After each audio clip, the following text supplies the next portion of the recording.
avoir le choix, OGM ou non-OGM, et donc nous avons décidé que 50% de ce qui serait produit aux États-Unis serait non-OGM. Merci, je vais bientôt terminer. Donc en fait, notre Danone Act en France, en fait, c'est vous dire quoi pour peut-être conclure? C'est de se dire, quand on est une entreprise, qui plus est du CAC 40, on se doit absolument d'être responsable, et de toute façon, si on ne le fait pas, on sera déréférencé. Donc la question ne se pose même pas. Donc ce Danone Act s'inscrit dans cette vision, cette double vision de l'économique et du social, c'est que nous croyons absolument que le profit sera durablement présent, c'est durablement responsable. Et c'est sur ce chemin-là que nous travaillons. Et peut-être pour conclure sur, effectivement, loi Pacte, pas Pacte, Bicorp, pas Bicorp, en fait, Danone est engagé à devenir une Bicorp. Donc, nous avons déjà 30% de notre chiffre d'affaires, notamment les États-Unis, qui sont passés Bicorp. En France, on va avoir 2 entités qui sont passées Bicorp. Donc, de toute façon, Danone dit que, quel que soit le cadre juridique, c'est la responsabilité d'une entreprise telle que la nôtre de devenir une entreprise à mission qui s'inscrit dans la redistribution en fait de ces dividendes. Nous avons été très acteurs aux côtés du gouvernement aussi pour porter, pour travailler aux côtés, avec le rapport Nota Sénat. Nous n'arrêtons pas de dire que nous souhaitons que cette loi passe. Elle ne passera pas, alors nous on a dit que peut-être que le calendrier législatif qui est très chargé passera peut-être après l'été. En tout cas, nous, on le défend. On le défend aussi à travers une fédération qui s'appelle Entreprise et Progrès, que Danone a créée il y a longtemps maintenant, en contrepoint à la fille de la FEDMEDEF, pour dire nous voulons rassembler un grand mouvement de chefs d'entreprise responsables, humanistes, qui défendent que l'entreprise, c'est le lieu du bien commun. Voilà, j'espère avoir illustré en tant que Danone. Là aussi, nous ne sommes pas parfaits, mais on essaie d'œuvrer pour que cela advienne. Je vous remercie.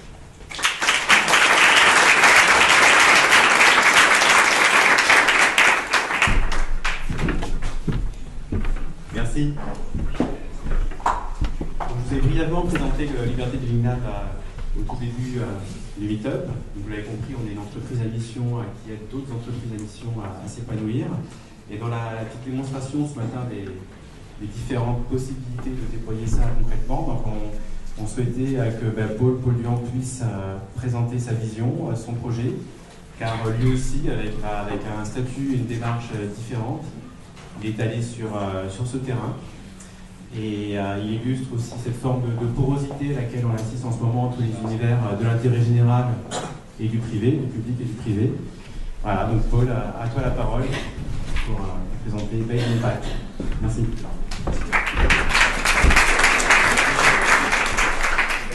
Et donc c'est vrai qu'au début, quand il m'a demandé d'intervenir sur le champ entreprise à mission, je ne me suis pas forcément senti tout de suite concerné, parce que nous, on est sous un statut ONG, c'est-à-dire qu'on est tous complètement à but non lucratif. Et finalement, en y réfléchissant un peu plus, c'est vrai que finalement tout converge, parce que je pense que l'idée de l'entreprise à mission, et aussi l'idée qui est derrière ce qu'on fait, c'est qu'aujourd'hui, il y a les lignes sont de plus en plus floues entre intérêt général, tout ce qui est lucratif et le service public, là où avant on avait un peu des silos, et puis bon, il y a les gens qui font de l'argent d'un côté, il y a les gens qui font du bien de l'autre, et puis les gens ne se parlent pas. À la genèse donc, de Based Impact, c'est une ONG que j'ai créée il y a 4 ans dans la Silicon Valley, il y avait cette idée finalement assez simple, qui était, j'étais à l'époque data scientist dans les GAFA à San Francisco, et je me suis dit c'est vraiment dommage qu'on ait ces technologies, qu'on ait l'intelligence artificielle quand on parle de comment est-ce que le logiciel va manger le monde, et que derrière on s'en sert surtout pour faire cliquer des gens sur des pubs.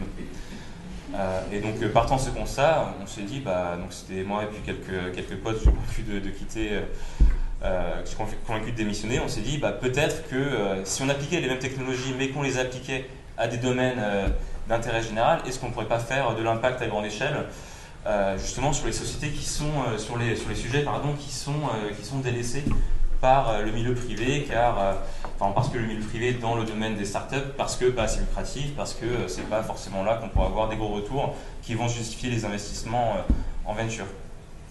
Donc Based Impact, c'est quoi? C'est une ONG dont la mission est de mettre les algorithmes au service du bien commun. On a fait pas mal de projets sur les 4 dernières années aux États-Unis et en France. Donc, par exemple, on a travaillé avec la mairie de San Francisco sur l'optimisation du dispatch des ambulances, sur l'idée que si on peut optimiser celui de Uber pour les taxis, pourquoi est-ce qu'on ne pourrait pas le faire pour essayer de sauver des vies. On a travaillé avec des instituts de microfinance dans les pays en voie de développement. Donc, par exemple, on a aidé à baisser le coût des prêts donc des micro-prêts de 30% dans certains pays, avec certaines ONG de microfinance dans certains pays comme au Kenya, pour aller favoriser l'entrepreneuriat dans les pays en voie de développement. Et j'allais citer un autre exemple. Oui, on a travaillé sur plein de projets. En Californie, on a été les premiers à développer une plateforme qui a permis de rendre transparentes les données des violences policières, qui est aujourd'hui utilisée dans plus de 800 agences, donc partout dans l'État. Il y a 2 ans, donc on s'est dit, bon, c'est super, on peut faire plein de petits projets, mais derrière, quelle est l'opportunité de faire le plus d'impact possible? Et donc on a créé, on est rentré en France pour se dire, aujourd'hui, si on veut créer de l'impact à grande échelle, quelque part, ça veut dire, on veut proposer une autre façon de créer le service public. On a changé de stratégie c'est vraiment sur une stratégie de produit. Donc aujourd'hui, l'idée, c'est qu'on va faire des services publics open source. Le premier aujourd'hui, c'est Bob, c'est une plateforme qui est une sorte de coach IA pour les demandeurs d'emploi, qui aujourd'hui accompagne plus de 150 000 chômeurs sur la première année. Et l'idée finalement était très simple, c'est aujourd'hui, donc c'est pas une question de machine, aujourd'hui la question c'est plutôt, il y a beaucoup de gens qui, quand on parle aux personnes en charge d'emploi, la question c'est l'isolement, la question c'est comment est-ce qu'on sait où s'orienter dans sa recherche, et que c'est pas forcément faisable, même économiquement, d'aller accompagner chacun, coacher chacun individuellement à l'échelle. Et c'est là que nous, le constat était plutôt simple, après la réalisation est toujours un peu complexe, mais le constat était simple, est-ce qu'aujourd'hui les algorithmes peuvent aussi servir à aller résoudre ce problème-là, c'est-à-dire offrir ce coaching à grande échelle. Et aujourd'hui, donc, alors il s'est passé beaucoup de choses, on a été la première organisation à réussir à ouvrir les données de Pôle emploi, donc un peu sur ce modèle de collaboration entre l'extérieur et le service public, qui à notre sens a été favorisé par le fait qu'on s'est vraiment défini avant tout par notre mission d'intérêt général et par notre statut. Et puis surtout, aujourd'hui on est une équipe de 8 personnes, puis on a accompagné 150 000. C'est vraiment cette idée de comment est-ce qu'on peut créer l'impact à grande échelle. Ça c'est notre mission. Et par rapport au sujet, comment conjuguer viabilité économique et mission de société, ça c'est une grande question parce que nous aujourd'hui on est financé exclusivement par la philanthropie. Nous ce qu'on pense vraiment c'est que là où il faut créer cette porosité, c'est aussi dans l'idée que lorsqu'on crée de l'impact social, c'est aussi quelque chose qui peut créer de l'impact économique. Donc, par exemple, aujourd'hui si on prend le coût du chômage et qu'on le rapporte donc, au coût moyen mensuel, c'est quelque chose qui va coûter plusieurs milliers d'euros à la société par mois. Entre les coûts directs, les coûts indirects, la santé, etc., etc.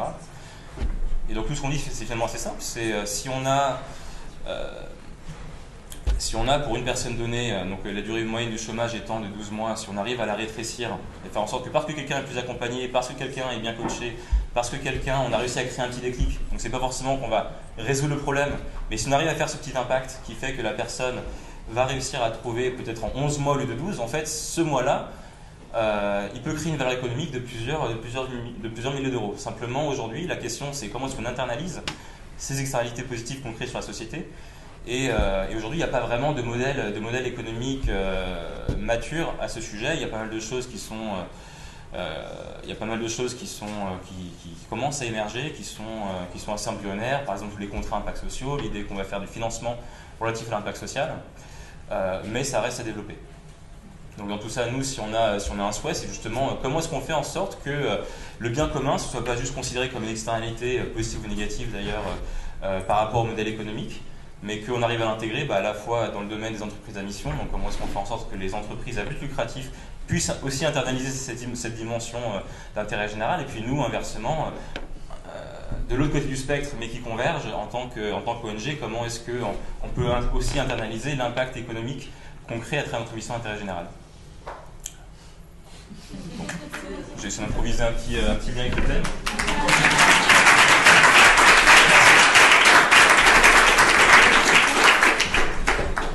Merci beaucoup. Du coup, je vous propose qu'on enchaîne avec la dernière intervention de ce meet-up. Ce meet-up ne serait pas complet si on ne donnait pas également la parole à la recherche. Et donc, je vous invite à accueillir Jérémy Lévesque, qui est chercheur au MIN ParisTech et qui a beaucoup travaillé sur le sujet.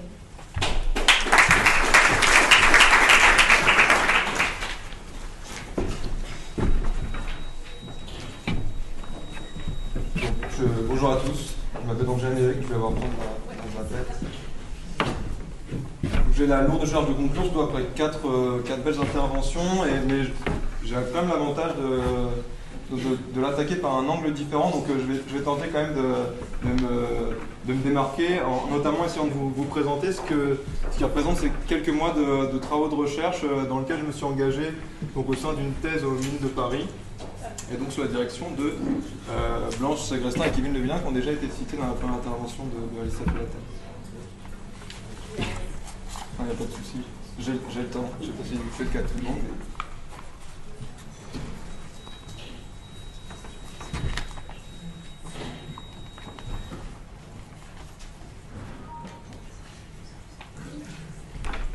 Je vais peut-être commencer quand même.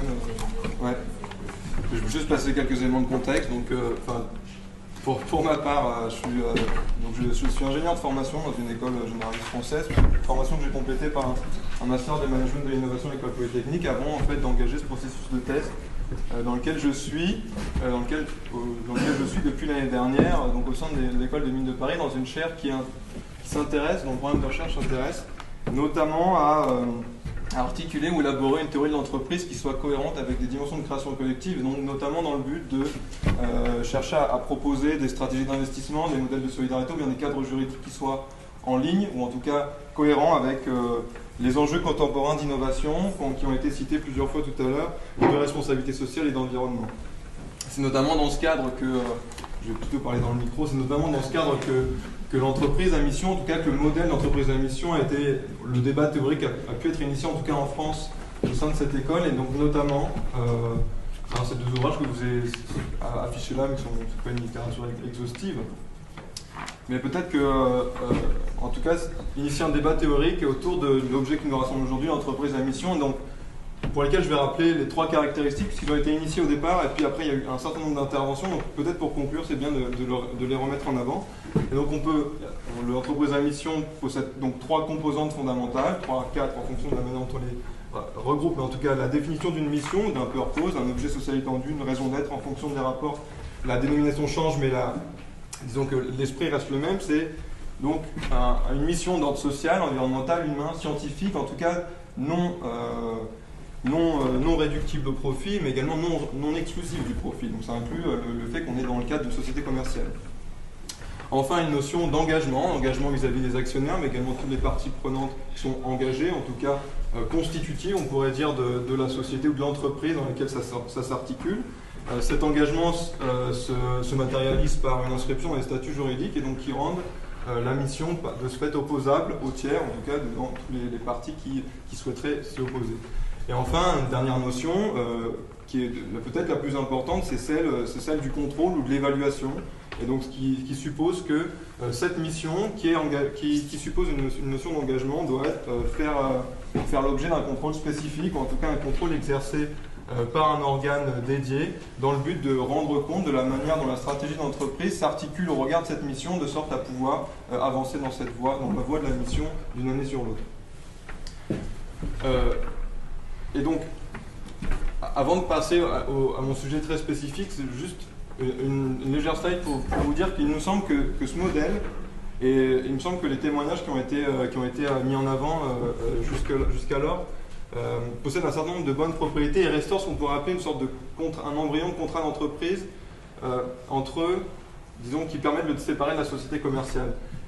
Et que toutes ces caractéristiques que je viens de vous présenter à l'instant permettent de mettre en avant ce projet d'entreprise, ce projet de société de manière un peu plus prégnante, notamment du fait que donc, ces différentes bonnes propriétés seraient il inclut une approche volontariste et non limitative, et que dans le fait que la mission peut être définie librement, et donc elle permet de soutenir à la fois des enjeux d'intérêt général, des enjeux de bien commun, mais également des finalités très innovantes pour lesquelles on a assez peu de données sur la manière dont elles vont être conduites à l'avenir.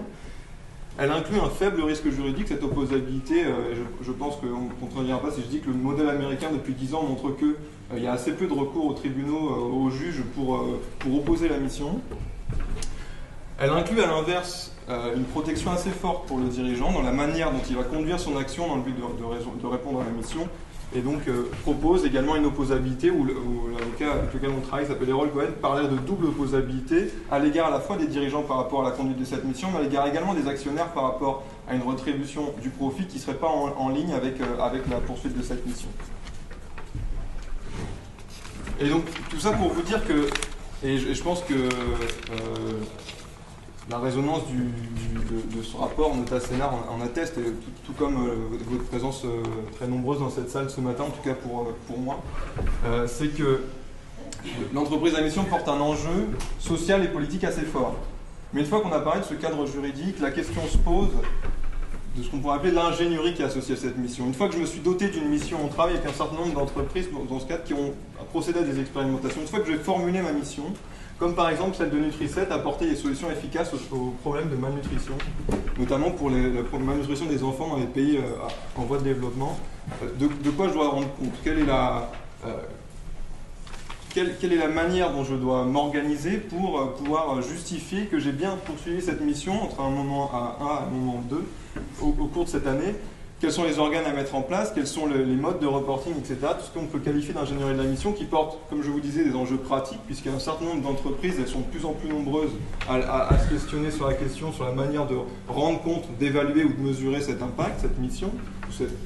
Et à la fois des enjeux théoriques, puisque quand on parle notamment de mission et notamment de mission innovante, il y a de forts enjeux, disons, pour la recherche qui sont conditionnés par le fait de réfléchir aux conditions d'évaluation, de contrôle dans l'inconnu. C'est-à-dire un espace qu'on ne connaît pas, comment est-ce que je vais pouvoir malgré tout rendre compte d'un état de fait qui a progressé d'un moment à un autre. Et donc, avant de vous afficher cette slide terrifiante, je vais... Pour attaquer cette question, il a bien fallu prendre par un bout et on a opéré un détour par ce qu'on appelle l'investissement impact social ou impact investing parce que ça constitue un mode de contrôle parmi d'autres de ce que pourrait être la mission et notamment parce que cette stratégie d'allocation d'actifs qui cherche à concilier à la fois performance économique et bien commun, en tout cas poursuite d'une mission sociale, par certains égards à des points communs avec ce qu'on pourrait qualifier d'entreprise à mission. D'ailleurs, l'impact investing investit souvent dans ce qui sont qualifiés d'entreprise à mission. Ces deux secteurs sont proches et donc j'ai procédé par un détour par l'impact investing pour voir comment eux se chargeaient d'évaluer la mission et l'impact. Et donc sans rentrer dans le détail, absolument pas, c'est pas l'idée, mais juste pour vous dire que plusieurs traditions ont participé à structurer ce champ de ce qu'on pourrait qualifier de mesures de performance, d'impact ou de projet à caractère social. Et tous ces courants sont emprunts, ont le point commun d'être emprunts au courant philanthropique. Et donc, il y a une pléthore de méthodes qui sont issues de toute cette littérature qui a en fait réellement émergé depuis les années 50. Mais globalement, il suppose la même idée implicite, celle qu'un projet à caractère social, en tout cas, véhicule cette idée, et ça se ressent dans les méthodes, du fait de ce caractère social, implicitement n'intéressera pas les marchés parce qu'il porte une rentabilité qui serait inférieure à ce qu'attendrait le marché naturellement. Et donc à partir de ce constat implicite, je ne le critique pas, mais juste à partir de ce constat implicite, on a deux différentes logiques d'évaluation qui émergent. Celle de dire, je vais tenter de mettre en avant des performances extra-financières, extra-monétaires dans la poursuite de mon projet à partir de stratégies données, de sorte à être en mesure de montrer à mes investisseurs que je ne fais pas n'importe quoi. Et d'un autre côté, la deuxième logique, c'est celle de dire, parmi toutes les stratégies connues, moi je vous montre que celle que je poursuis, c'est la plus efficace, et donc l'euro investi dans mon projet est certes pas rentable, en tout cas pas un pain ROI qui serait mirobolant par rapport à ce que pourrait attendre le marché, mais pour autant je le fais de manière efficace, efficiente et soutenable. Et donc on pourrait résumer ces deux logiques en une sorte de philosophie de l'évaluation comme un modèle balistique centré sur une stratégie donnée, connue, pour lequel on essaye de regarder d'une part l'impact qui serait, ou les valeurs extra-financières qui pourraient résulter de ce projet, et d'autre part la soutenabilité économique, la performance ou voire le rendement, dans un dialogue restreint entreprise-investisseur. Ce qui me dérange donc, en tout cas quand je regarde l'impact investing, c'est que par définition, cette stratégie d'allocation d'actifs, tout comme l'entreprise à mission, cherche à se sortir de cette logique duale entre ce qui serait présumément social et ce qui serait présumément rentable et donc finançable par le marché. Et donc quand on regarde le World Economic Forum définit l'impact investing comme une stratégie d'allocation d'actifs, donc rentable plus social. Où est-ce que je mets dans cette logique qui est établie par les méthodes, cet impact investing dans le cas, dans une des deux branches, entre les deux, ailleurs, je ne sais pas. Et pour essayer d'apporter des éléments de réponse, on a travaillé avec un fonds d'investissement impact partenaire qui s'appelle Citizen Capital pour regarder sur notamment ces portefeuilles de cas actuels, mais malheureusement je ne pourrais pas vous en parler pour conditions de confidentialité, mais également sur d'autres cas, et donc notamment un cas qu'on pourrait considérer comme emblématique parce que l'historique de l'impact investing, c'est celui qui s'appelle 5% Philanthropy ou Model Dwelling Companies. C'est un cas, alors je vais remonter encore un peu avant la création de Danone et de la notion même d'entreprise, parce que là, disons que c'est en pleine émergence de révolution industrielle en Grande-Bretagne. Une série d'investisseurs, une série d'actionnaires décident de s'engager, de se rassembler en société anonyme, en incorporant dans leur contrat de société un mandat explicite qui est celui de trouver des solutions abordables et soutenables économiquement pour loger les ouvriers et leurs familles dans les centres urbains en expansion due à la révolution industrielle britannique, puisque les usines étaient à l'époque en plein dans les centres urbains. Donc même pour ce petit modèle qui est qualifié de manière contemporaine de 5% Philanthropy, on a du mal à situer entre ces deux branches. On a à la fois cet objectif de vision sociale et cet objectif de rentabilité à 5%, de sorte à pouvoir à la fois rétribuer les investisseurs, les apporteurs de capitaux et étendre le modèle. Et en fait, si on regarde, la mission au départ, c'était celle de loger les travailleurs pauvres en ville. C'est dommage, il n'y a pas d'animation, mais parce que là, du coup, vous êtes abreuvé d'informations. En tout cas, il suffit de se concentrer sur la partie du haut. L'idée, c'était de loger les travailleurs pauvres en ville. Et à cette époque, en 1840, et il y a très peu de moyens aucune stratégie rentable n'est connue pour le faire. On est au courant des conditions misérables dans lesquelles ils vivent, avec certains rapports nationaux, notamment celui de Sir Chadwick sur les conditions sanitaires des ouvriers urbains, et également certains écrits plutôt marqués à gauche, mais enfin c'est ce que j'ai à ma disposition, Engels, sur les conditions de travail de ces classes laborieuses. Et donc on n'a aucune manière de faire, mis à part ce qui est connu, en fait, le bidonville. En fait, c'est pas souhaitable, c'est certes rentable, mais c'est pas souhaitable. Et en fait, ce qu'on observe au cours de ces 50 années qui ont suivi l'incorporation de cette première société, qui compteront jusqu'à 28 sociétés à la fin, c'est qu'une répétition, un foisonnement d'impact, déjà une répétition des cycles d'exploration qui ont conduit donc certes à un foisonnement, une rediscussion à la fois de cet espace, des stratégies qu'il fallait conduire pour être en mesure de répondre à cette mission, donc des voies d'exploration nouvelles qui ont été saisies par des acteurs différents, une rediscussion à chaque fois des critères qu'il fallait pour évaluer ces stratégies, puisqu'au départ l'enjeu était beaucoup d'arrêter l'expansion des épidémies de choléra pendant qu'elles se propageaient dans la ville. Une révolution certes d'impact architecturaux, mais avec toujours une volonté affichée qu'elle soit diffusable pour le plus grand nombre, mais notamment dès 1849, c'est à ce moment-là qu'est déposé le brevet de la brique creuse qui est en fait actuellement utilisée par bon nombre de constructions individuelles ou collectives aujourd'hui, parce qu'elle présentait un certain nombre de bonnes propriétés, elle était peu chère à produire, assez isolante, légère, etc., etc. Et donc, au-delà de ces impacts qui ont juste concerné un certain nombre de familles qui ont été logées, en fait, on peut pas dire que ce mouvement a été limité aux simples familles qui ont logé dans cet immeuble. Ce mouvement a participé ensuite à structurer même une catégorie nouvelle de logement. Le logement social n'existait pas, et c'est par le travail de ces gens qu'ensuite l'État est devenu prescripteur de logements sociaux et enfin bâtisseur de logements sociaux dans le but d'offrir des solutions qui pourraient être abordables et également rentables sur le plan économique dans le but de nourrir ces familles, de loger ces familles, pardon. Et tout ça, ça a été rendu possible, peut-être un dernier point, par un organe d'évaluation un peu particulier. C'était une revue d'architectes qui s'appelait The Builder et qui cherchait, en fait, de manière assez récurrente et volontaire, à référencer, en tout cas à installer un espace de discussion pour référencer toutes les initiatives qui avaient été prises par ces 28 différentes sociétés, de sorte à pouvoir instruire les questions dures, faire proposer des voies de progression à ces dernières, ou également les évaluer plus ou moins durement en fonction de ce qu'elles étaient capables de proposer par rapport aux connaissances qu'on avait sur la question à cette époque. Et donc tout ça pour dire que si on regarde maintenant ce modèle, je vais le présenter de manière un peu étoffée, mais si on regarde ce modèle derrière un modèle balistique, schématiquement, on va se concentrer de dire combien de personnes j'ai logé et à quel coût j'ai pu le faire. Et en fait, il nous semble que c'est pas représenter la richesse de ce que sont ces 50 années d'exploration pour être capable de prescrire une nouvelle catégorie de logement qui est le logement social.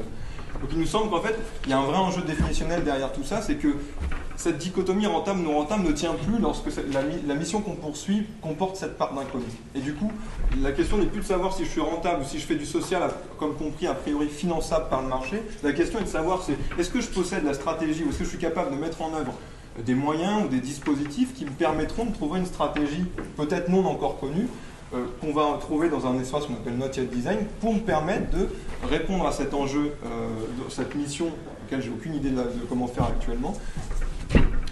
Et donc, la séparation se trouve plus dans le rentable, non rentable, mais elle se trouve dans est-ce que je sais faire, donc auquel cas je suis capable de montrer si c'est rentable ou pas, ou est-ce que je ne sais pas faire, auquel cas j'ai besoin de nouvelles méthodes d'évaluation, d'une méthode d'annulation d'un nouvel ordre qui sont capables de cadrer cette capacité d'exploration, en tout cas être en mesure de rendre compte de ce travail fait au-delà de cette évaluation balistique qui est très utile quand on est capable de montrer des stratégies communes.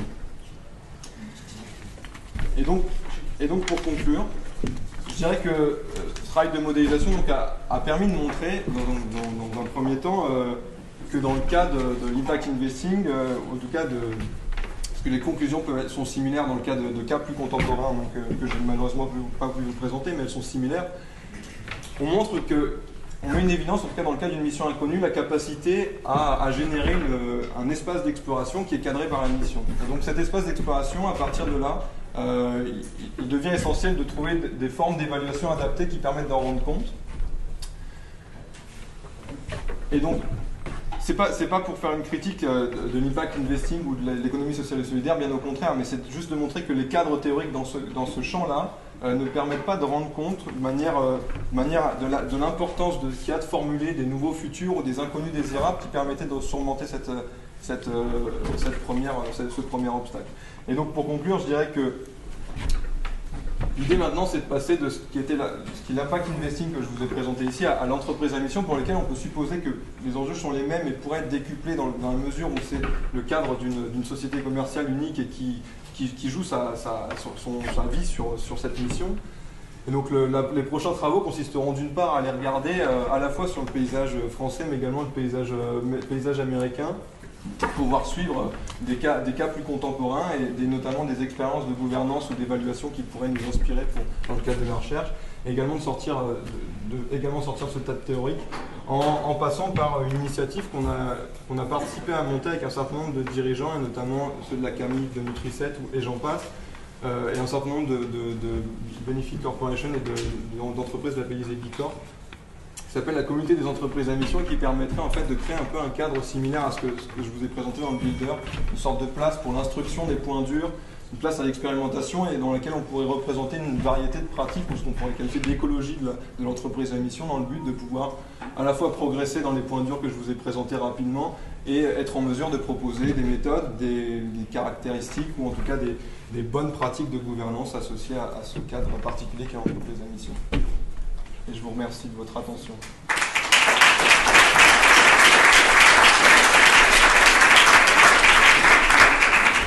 Je propose qu'on se prenne 5 minutes avant de se quitter pour prendre quelques questions s'il y en a. Est-ce qu'il y en a dans la salle? Tu veux un micro ou... Oui. Je vous en donne.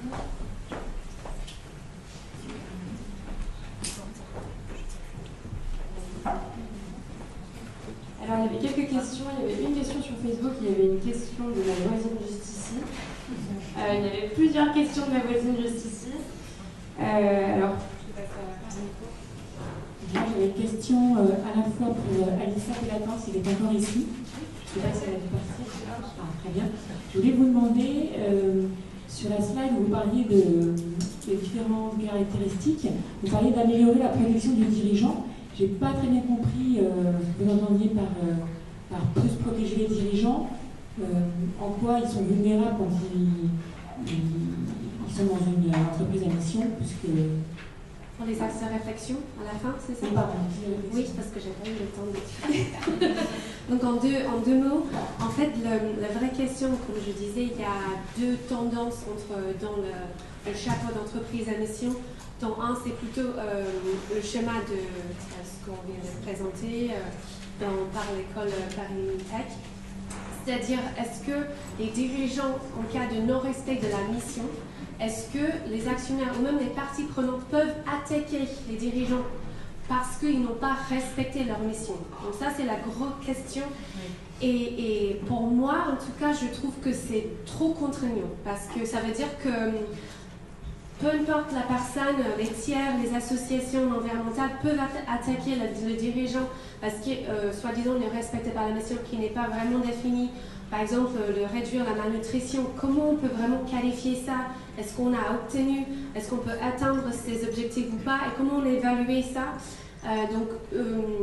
Je suis plutôt à constat de dire, si jamais un statut est promulgué par la loi Pacte, je dirais qu'il faut avoir une comme le Benefit Corporation, ce modèle-là vise à avoir une j'arrive jamais à prononcer ce mot, opposabilité, merci, interne, c'est-à-dire les actionnaires ou même les salariés peuvent dire aux dirigeants, au conseil d'administration que vous ne respectez pas vos engagements et merci de respecter vos engagements si vous ne le faites pas.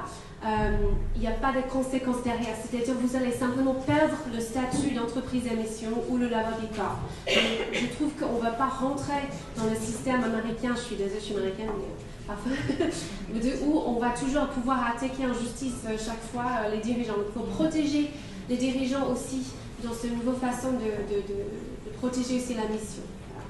Très bien, merci. J'avais aussi une question pour Laurence Perrault. Je voulais savoir si c'était possible de savoir comment les actionnaires de Danone réagissaient à la volonté d'expansion de la mission du groupe, à cette volonté d'avoir de plus en plus d'initiatives en faveur de l'environnement et de la société. Alors, ce que je peux vous dire, parce que j'étais présente à la dernière assemblée des actionnaires le 6 avril dernier, toutes les résolutions ont été votées à 95%. Avec son Innovation Fund. On a vraiment des actionnaires, en tout cas ceux qui étaient présents dans la salle, qui portent en fait le projet de Danone, parce que c'est un projet aussi, on disait, qui crée de la valeur, c'est-à-dire que ça crée de la valeur économique, de la valeur sociale et sociétale crée de la valeur économique. Après, je ne suis pas dans les discussions plus spécifiquement qu'il y a des fonds d'investissement Danone, mais du coup, en tout cas à l'Assemblée Générale, je n'avais rarement vu des résolutions votées à ce niveau de vote. Un élément de réponse. Merci beaucoup.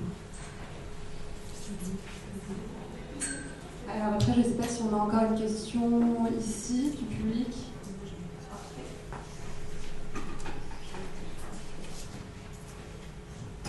Bonjour, moi j'avais une question sur la dernière intervention, justement,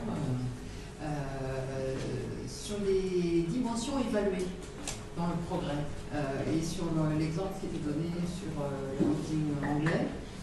Parce qu'on voit bien qu'il y avait une finalité évoquée qui était de faire que les ouvriers soient logés dans de bonnes conditions, y compris financières. Mais comment est prise en compte l'impact adjacent? C'est-à-dire que vous avez expliqué que ça avait permis d'innover, notamment en créant des briques. Ça avait permis aussi, j'ai noté, le bénéfice associé d'élévation des populations qui étaient logées, la prise en compte des familles. Donc, ça, c'est ces répercussions, je dirais, à deuxième degré du projet sociétal. Comment c'est valorisé? Est-ce que c'est valorisé et comment c'est fait? On peut avoir deux éléments de réponse, je dirais. Déjà, d'une part, dans la logique d'une société commerciale, les utilisateurs ou les clients votent avec leurs pieds. C'est-à-dire que si ce n'était pas souhaitable pour les familles qui logeaient à l'intérieur, disons que le remplissage de ces logements aurait été tout autre. Après, une deuxième condition, une deuxième élément de réponse, ça serait de dire que je vous ai parlé de ce builder, et en fait, j'aurais pu un peu m'attarder sur la manière dont il s'étendait ou dans la manière dont il organisait son action. En fait, ce mouvement a aussi cherché à rendre publiques leurs actions afin de pouvoir étendre, parce que là c'était majoritairement à Londres également, dans d'autres villes, et donc notamment ils ont participé à la première exposition universelle de 1851 en présentant un pavillon modèle de ce qui pourrait être un logement ouvrier correct. Et Ça c'est ponctuel, mais après tout au long du mouvement se sont succédés des observateurs étrangers, je pense notamment des observateurs allemands et des observateurs américains, qui ont cherché à comprendre en fait comment est-ce que eux agissaient là-dedans.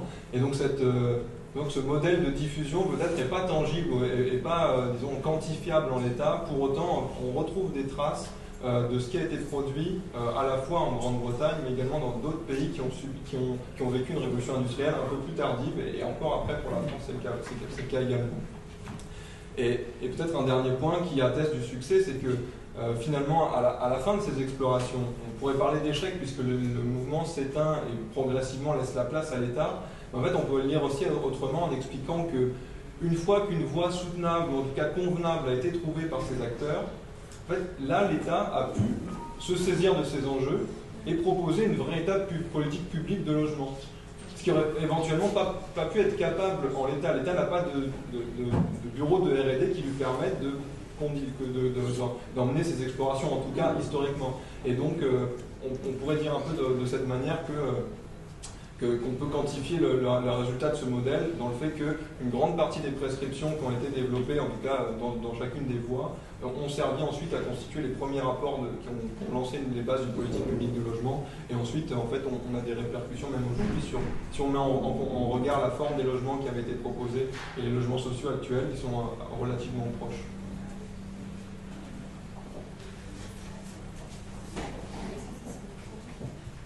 Alors, j'ai juste posé la question de Facebook de Maxime Bochen, qui est là, ici présent, donc je vais lui passer le micro. Moi j'avais une question et que je vais compléter un petit peu, on parle beaucoup de risques juridiques par rapport à cette loi Pacte.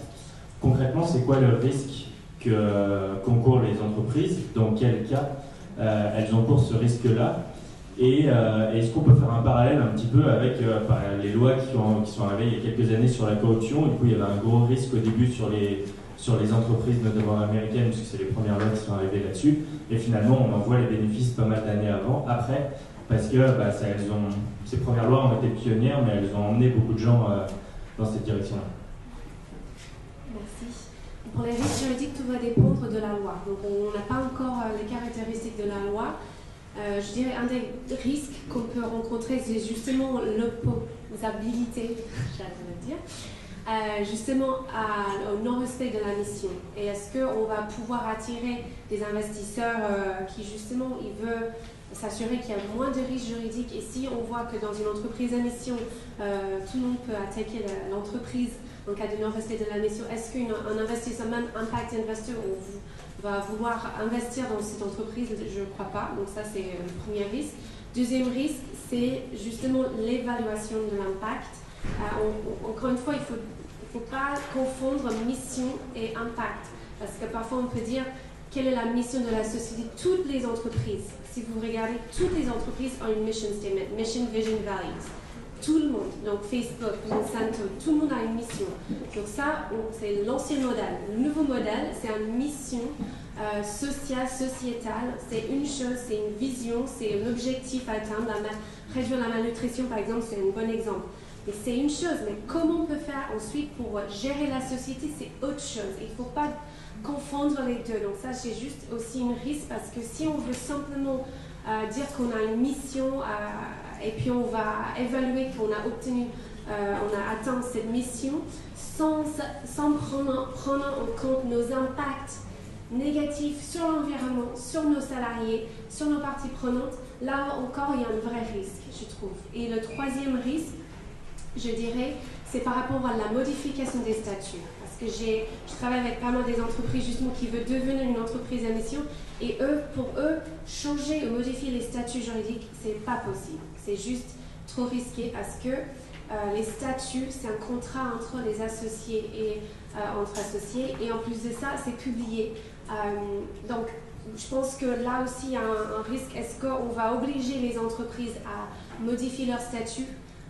D'une part, c'est un vrai engagement. Ça montre vraiment qu'il veut faire ça. Il peut aussi, si jamais les dirigeants ne respectent pas les statuts, c'est considéré comme une faute de gestion qui peut être attaquée en justice par les associés. Donc c'est un vrai engagement, Et je trouve que c'est bien, enfin moi je ne peux pas donner mon avis, mais bon, ça c'est un vrai risque. Si on veut modifier les statuts, il y a un risque derrière la modification des statuts. Est-ce qu'on veut simplement avoir une mission dans un autre document qui est publié sur le site internet? Donc ça c'est les trois risques.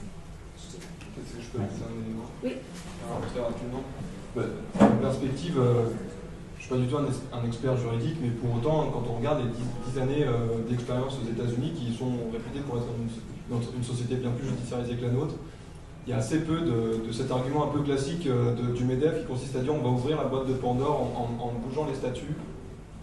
Je pense qu'il faut laisser sa chance à l'expérience, surtout dans la mesure où l'opposabilité qui est introduite par la mission au regard du dirigeant a aussi une opposabilité qui est introduite vis-à-vis des investisseurs. C'est-à-dire que il n'y a pas que la faute de gestion à prendre en compte. Si jamais je décide de poursuivre une mission et que je peux justifier que le moindre profit à court terme est lié à cette poursuite de ma mission mais qui sera bénéfique pour la suite, en fait, ça m'ouvre ce qu'on appelle, on pourrait qualifier un nouvel espace de discrétion pour le dirigeant. C'est-à-dire qu'à la place de devoir justifier de sa performance économique et en annexe et de manière peut-être limitative, en tout cas volontariste, d'initiatives de RSE qui sont souhaitables mais qui sont conditionnées par le fait qu'on est rentable, et ben le fait qu'on justifie d'une mission permet également à l'inverse de se dire non, moi ce que je fais de ma mission, qu'elle soit sociale ou scientifique, je la poursuis à tout prix, de manière soutenable, de manière rentable, de manière souhaitable pour la société. Mais en tout cas, ça serait une faute de gestion, au contraire, de ne pas aller dans ce sens, au détriment d'un reversement de dividendes ou d'une rétribution quelconque de profit à des investisseurs. Pour terminer, par rapport aux États-Unis, ils ont créé le Benefit Corporation parce qu'aux États-Unis, on a un modèle très très fort, une doctrine ancrée dans notre loi, dans notre case law, qui est de dire que si jamais un dirigeant ne maximisait pas le profit des actionnaires, ils peuvent être attaqués en justice. Donc en fait, aux États-Unis, c'est un peu différent de la France parce qu'on n'a pas cette notion de shareholder maximization doctrine. D'accord. Aux États-Unis, on était obligé, et ça c'est une des raisons pour lesquelles on devait créer le Benefit Corporation et le Social Purpose Corporation, c'est parce que les dirigeants ne pouvaient pas prendre en compte les intérêts des parties prenantes. C'était interdit par la loi, d'accord? Donc ça, juste pour vous dire, le cadre juridique a donné l'opportunité pour les dirigeants de prendre en compte les intérêts des parties prenantes, une mission, alors qu'en France, c'est moins contraignant. Il y a toujours cette possibilité de dire, bon, on peut avoir une société qui sont créées dans le cadre de l'intérêt des associés. Mais encore une fois, je suis assez d'accord que mettre dans les statuts ou pas, ou mes élèves qui disent on va ouvrir un Pandora, c'est vrai qu'on n'a pas eu de cas depuis 10 ans, d'un cas d'opposabilité ou d'attaquer la société en justice, mais c'est parce qu'aux États-Unis, on n'a pas, dans un Benefit Corporation, justement l'opposabilité est interne, d'accord? Et on n'a pas besoin de modifier les statuts. C'est ça les deux différences aux États-Unis. Alors qu'en France, c'est un vrai enjeu. Je pense que c'est pour ça que je vous ai posé la question. Est-ce que vous voulez vous démarquer de ce mouvement international en disant on veut modifier les statuts, on veut mettre dans les statuts, on a un vrai engagement ou pas? Et est-ce qu'on va avoir la possibilité pour les tiers d'attaquer la société en cas de non-respect de la mission? C'est une vraie question. Merci beaucoup. Je vous propose qu'on se prenne une petite minute pour conclure avant de prolonger l'échange pour ceux qui veulent autour du café avec les intervenants là-bas. Je voudrais juste effectivement prendre un peu de temps déjà pour vous remercier tous de votre venue, pour remercier les intervenants d'avoir pu partager leur expérience et leur vision. Et puis pour vous raconter que finalement, le plus dur dans l'organisation de ce meet-up, ça a été de s'en limiter à 5 intervenants, s'en limiter à 5 interventions, parce que quand on creuse le sujet des entreprises à mission aujourd'hui, on se rend compte qu'il y a déjà beaucoup d'initiatives qui sont mises en place, avant même l'existence ou pas de la loi Pacte. Il y a déjà beaucoup d'acteurs qui se saisissent du sujet, et ça on trouve que c'est une super nouvelle. Alors il ne faut pas non plus faire preuve d'amnésie quand on parle d'entreprise à mission, comme l'ont rappelé tous les intervenants. Le sujet de l'entreprise engagée, c'est un sujet qui date. Il y a beaucoup d'entreprises ou d'acteurs qui se sont saisis du sujet. Et en fait, start-up, ONG, entreprises, chercheurs, acteurs publics, associations, tous détiennent en fait une partie de la réponse. Et c'est ce qu'on a trouvé intéressant dans ce format de meet-up, c'est que finalement l'entreprise à mission, ce ne soit pas le projet d'une entreprise, ce soit un projet qui soit collectif.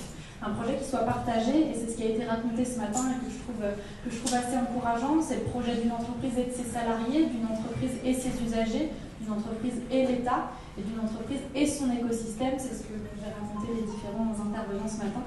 Donc on trouve que c'est assez encourageant parce qu'évidemment, quand bien même le sujet n'est pas neuf, il y a une dynamique collective qui est en train de se mettre en place, et ça c'est plutôt une super nouvelle. Voilà, je vous propose de continuer autour d'un petit café juste derrière, et puis merci beaucoup de votre venue.